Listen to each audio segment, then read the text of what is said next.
આત્મબળ વિકલાંગ સેવા મંડળ દ્વારા વૃક્ષારોપણનો કાર્યક્રમ કરવામાં આવ્યો હતો, જેમાં અતિથિ વિશેષ ગુજરાતના રોકસ્ટાર સિંગર શ્રી દેવ પગલી સાહેબ અને શ્રી મહિપતસિંહ ચૌહાણના વરદ હસ્તે લવાણ ગામ મુકામે શિક્ષણ સંકુલ ખાતે આયોજન કરવામાં આવ્યો હતો, જેમાં 800થી વધુ બાળકોએ ભાગ લીધો હતો અને તેની સાથે સાથે દિવ્યાંગ નેશનલ ખેલાડીઓનું સન્માન સમારોહ યોજાયો હતો.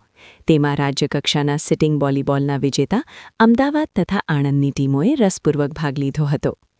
એક ઝાડ ચાહતને નામ દ્વારા વૃક્ષારોપણ એટલા માટે કે આજની યુવા પેઢી આમાં હોશે હોશે ભાગ લે અને સંસ્થા આ કાર્યક્રમ આખા ગુજરાતમાં આ એક ઝાડ ચાહતને નામ ટાઇટલ હેઠળ વૃક્ષારોપણ કરી તેનું જતન કરે.